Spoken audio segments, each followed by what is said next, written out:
Hari-hari berikutnya, aurora borealis tidak lagi muncul persis setiap malam.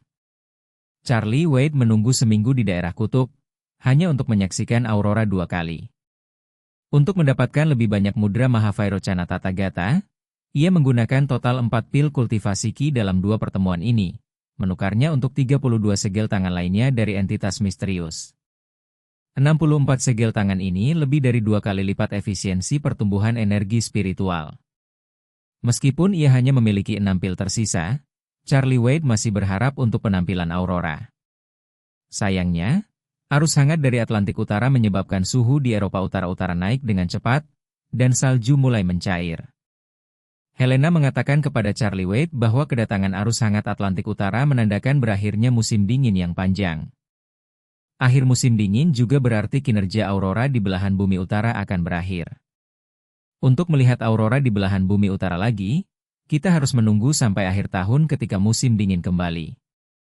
Tanpa aurora, tinggal di Eropa Utara menjadi tidak berarti.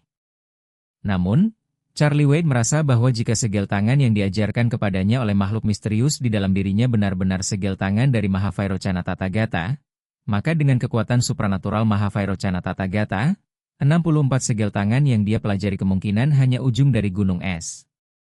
Rasa haus yang kuat akan pengetahuan, seperti tangan yang tak terlihat, mendorong pikiran dan tubuhnya ke depan tanpa henti. Namun, dia tidak tahu media apa lagi, selain aurora borealis, yang bisa dimanipulasi oleh makhluk misterius. Oleh karena itu, pendekatan paling aman adalah menuju ke Antartika. Musim dingin sudah tiba di belahan bumi selatan, musim aurora.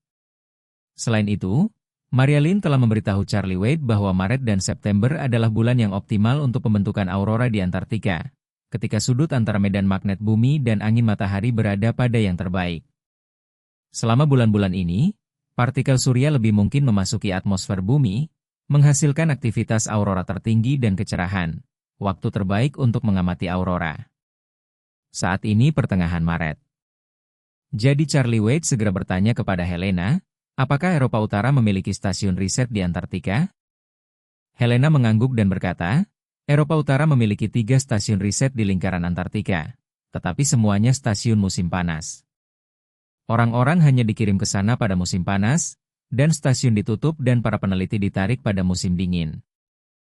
Charlie Wade bertanya, jadi itu berarti stasiun ini saat ini tidak dipantau? Sudah seharusnya, kata Helena. Saya perlu memeriksa dengan departemen terkait untuk spesifiknya. Dia kemudian mengeluarkan ponselnya dan berkata, Tuan Wade, tolong tunggu sebentar sementara saya menelepon. Charlie Wade mengangguk sedikit, dan Helena memanggil anggota kabinet. Setelah berkonsultasi dengan anggota, dia memberitahu Charlie Wade, Tuan Wade, saya baru saja bertanya tentang spesifiknya. 2 dari 3 stasiun penelitian telah ditutup musiman, dan yang lainnya sedang melakukan pengujian awal musim dingin sebagai persiapan untuk menjadi stasiun permanen tahun depan. Saat ini ada 4 anggota staf di sana, dan mereka akan segera pulang. Kapal riset kami saat ini sedang disiapkan di sebuah pelabuhan di Argentina. Beberapa persediaan dan peralatan baru perlu diangkut ke stasiun riset. Setelah para staf menyelesaikan instalasi dan pengujian peralatan, mereka akan meninggalkan Antartika dengan kapal. Charlie Wade bertanya kepadanya, bisakah kamu mengatur agar saya pergi ke Antartika dengan kapal riset sambil menunggu orang-orangmu? Setelah kita pergi, apakah aku akan tinggal di sana untuk sementara waktu? Helena bertanya, agak terkejut. Tuan Wade, suhu di lingkaran Antartika sudah sangat rendah. Ini mencapai minus 40 derajat Celcius dekat stasiun penelitian, dan bisa turun menjadi minus 70 atau bahkan lebih rendah selama periode paling dingin. Tidakkah terlalu berbahaya bagimu untuk tetap di sana?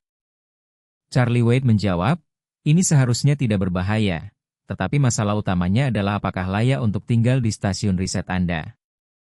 Helena berpikir sejenak dan berkata, aku tidak yakin apakah itu layak sekarang. Pada dasarnya, departemen yang dikelola langsung pasti tidak akan setuju. Aku bisa mencoba untuk melihat apakah aku bisa menengahi. Marialyn berteriak, Tuan Muda, langsung meminta untuk tinggal di stasiun riset tingkat nasional tidak mungkin disetujui oleh siapapun yang bertanggung jawab. Ini tidak hanya melibatkan penyalahgunaan sumber daya publik tetapi juga menimbulkan berbagai bahaya keamanan. Aku ragu mereka akan membuka pintu itu melalui saluran normal. Itu benar, Charlie Wade mendesah. Tapi ini musim dingin di Antartika, dan iklimnya keras. Tanpa tempat tinggal, akan sangat sulit untuk bertahan. Bahkan jika aku hampir tidak bisa bertahan, kamu, Nona Yun, dan Nona Song mungkin tidak akan bisa.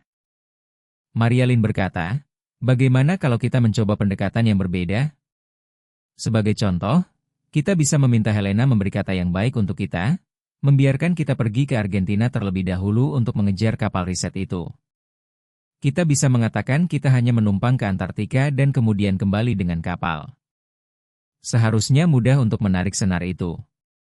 Begitu kita berada di Antartika, Anda dapat menggunakan beberapa manipulasi psikologi untuk membuat mereka menyelesaikan pekerjaan mereka dan pergi. Diam-diam setuju bahwa kita tinggal dan tidak membuatnya publik. Charlie Wade mengangguk sedikit, itu salah satu cara. Lagi pula, ayo kita pergi dulu. Helena setuju, mengatakan, metode Nona Maria layak. Setelah stasiun riset ditutup, akan lama sekali. Ini adalah keadaan yang dilupakan. Selama mereka yang terlibat tidak berbicara sembrono setelah mereka kembali, personil yang relevan di Tiongkok tidak akan tahu spesifiknya.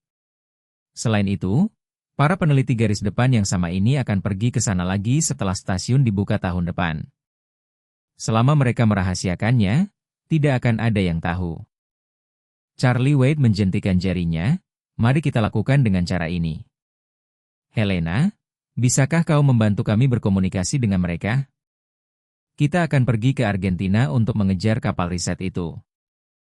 Helena mengangguk, lalu bertanya kepadanya, Tuan Wade, jika Anda ingin tinggal di sana, setelah kapal riset pergi, Anda mungkin harus tinggal di Antartika selama beberapa bulan ke depan. Jika kamu ingin kembali, aku takut tidak ada kapal yang bisa menjemputmu. Bukan apa-apa, kata Charlie Wade. Alasan utama adalah untuk menumbuhkan dalam pengasingan. Jika saya tenggelam di dalamnya, beberapa bulan akan berlalu dalam sekejap mata.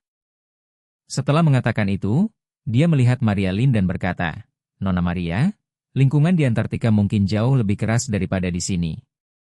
Mudah masuk tapi susah keluar. Mengapa kau tidak mempertimbangkan untuk kembali ke Aurosil dulu?